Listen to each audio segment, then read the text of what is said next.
Mwiriwe muraho amahoro y'Imana abane namwe. Uyu munsi rero noneho ndaje ngo tuganire ku cyitwa ukwezi k'umugore. Ndagira ngo nkubaze ngo ese wari uzi ko ushobora gusama utarajya mu mihango na rimwe? Ibyo bintu wari ubizi? Reka tubirebere hamwe uko biba bimeze. Hari ibibazo byinshi byibazwa ku kwezi k'umugore, ariko ugasanga abantu batabivugaho rumwe kuko babizi bitandukanye. Mu bibazo byinshi byibazwa rero, hano urasangamo ibisubizo byabyo kandi by'ukuri. Ukwezi k'umugore ni ihindagurika riba mu mubiri w'umugore igihe umubiri uba witegura kwakira umwana.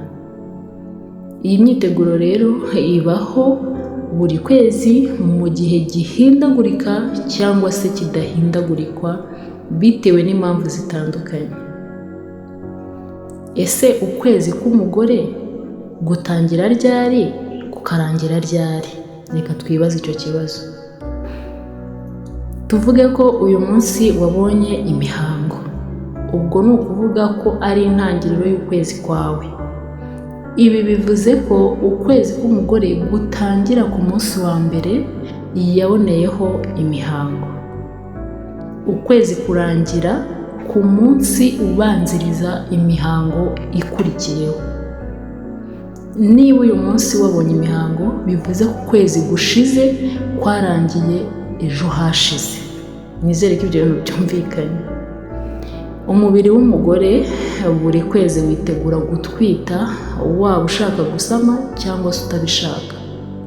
Imisemburo ikora akazi kayo ititaye kuri gahunda zawe za buri munsi. Ikindi ni uko ukwezi gusanzwe bavuga ko kugira hagati y'iminsi 21 n'iminsi 35, keretse wenda ufite ibindi bimenyetso ubona bikubangamiye, ariko ubundi muri iyo minsi biba ari ibisanzwe, kereka wenda bigiye munsi yaho cyangwa se hejuru yaho. Buri kwezi k'umugore amagi hagati ya 15 na 20 atangira gukura. Buri gi riba riri mu gapaki karyo, ariko yose hamwe aba ari mu dusabo tw'intanga. Yose aba ari gukura asa n'arushanwa. Umusemburo witwa estrogene niwo uyafata cyane. Iyo uyu musemburo ugeze ku kigero runaka, bituma n'indi misemburo ifasha mu irekurwa ry'igi izamuka, bityo igi rikarekurwa. Iyo misemburo rero ituma igi rishobora no kuva mu dusabo tw'intanga rikajya mu muyoborantanga, ari naho isama ribera. Ubusanzwe igi rimwe niryo rikura rikarusha ayandi. Iyo risohowe rero andi ntaba agisohotse, ariko birashoboka ko hasohoka igi rirenze rimwe, ari naho hava impanga zidasa. Ariko ibyo byose biba mu gihe cy'amasaha 24. Iyo amagi amaze kurekurwa, ka gapaki twavuze buri gi riba ririmo gahinduka umuhondo, kakaba gashinzwe gukora umusemburo witwa progesterone. Ako kantu kamara hagati y'iminsi 12 na 16, ariko buri mugore aba afite iminsi ye runaka, ariko kandi benshi bagira hagati y'iminsi 13 na 14. Aka kantu rero gafite iminsi kamara idahinduka kuri buri mugore. Tuvuge niba kuri njyewe kamara iminsi 13, igihe cyose iminsi izagihora ari 13, ariko rimwe na rimwe gake cyane hashobora kuvaho cyangwa hakiyongeraho umunsi umwe cyangwa 2, ariko akenshi ntabwo ihinduka. Umusemburo wa progesterone ufite umumaro kuko utuma hatabaho irekurwa ry'andi magi, kuko niba wasamye amagi agakomeza kurekurwa, byatuma usama inshuro nyinshi. Undi mumaro wawo ni uko utuma umworohera wo muri nyababyeyi ukomeza kwiyongera kugeza ka kantu twavuze gahinduka umuhondo karangiza iminsi yako. Iyo karangiye utarasamye ujya mu mihango. Undi mumaro wa progesterone utuma ibimenyetso bitatu bakoresha bareba uburumbuke bw'umugore bihindagurika. Ibi bimenyetso rero ni ururenda, umuriro wa buri gitondo, n'aho inkondo y'umura iherereye. Ibi bimenyetso rero bigufasha kumenya uburumbuke bwawe, ukaba wamenya igihe ukorera imibonano mpuzabitsina idakingiye n'igihe wayirinda, ndetse binagufasha kwita ku buzima bwawe. Reka twibaze ngo ubusanzwe imihango ni iki? Haraguru twavuze ko iyo ka kantu k'umuhondo karangije iminsi yako, imihango ihitiza iyo utasamye. Ubusanzwe buri kwezi k'umugore hagenda habaho imyiteguro yo gutwita.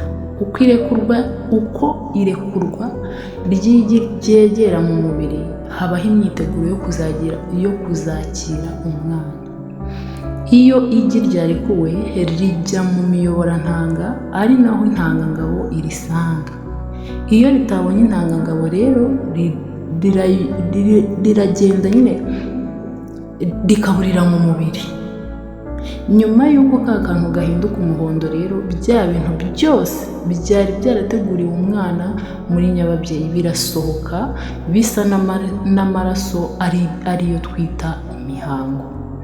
Bivuze ngo mu mihango nta gi riba ririmo, ahubwo ni ibintu byari byarateguriwe umwana. Ese umukobwa utarabona imihango ashobora gusama? Reka nicyo tukibaze. Cyane rwose birashoboka. Imihango iza kubera ko igi ryari rihari ribura intangangabo. Bivuze ko igi ry'umukobwa utarajya mu mihango na rimwe, iyo risohotse bwa mbere rigahita rihura n'intangangabo, umukobwa ashobora guhita asama, bityo imihango ya mbere ntizirirwe iza. Bivuze ko rero umukobwa ashobora gusama atarajya mu mihango, kuko habanza irekurwa ry'igi hagakurikiraho imihango.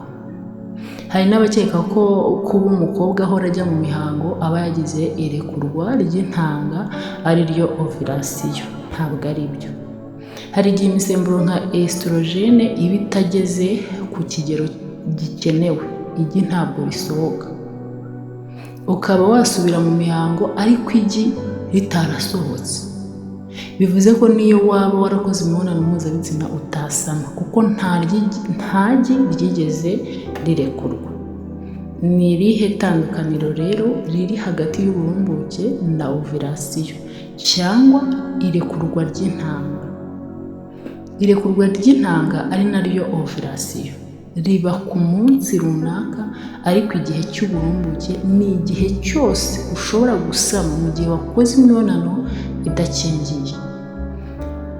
Uko irekurwa ry'intanga rigenda ryegera mu myanya y'umugore, habamo ururenda rutuma intangangabo ibaho igihe kinini. Ubundi intanga y'umugabo ishobora kubaho iminsi 5 itarapfa. Mu gihe cy'uburumbuke ushobora kubonana n'umugabo nko kuwa mbere, igi ryawe rikarekurwa kuwa 5, rigasanga ya ntanga y'umugabo mwabonanye kuwa mbere itarapfa, noneho ugahita usama utararyamanye n'umugabo. Ushaka gukomeza gusobanukirwa neza byinshi bibaza ku kwezi k'umugore? Tuzarushaho kugenda tubibona. Nakubwira ngo nimba ubyifuza, kora share, ukore like na comment utubwira ko ukeneye ko dukomeza kubivugaho. Tuzakomeza kugenda tubiganira. Imana ikomeze ibahe umugisha.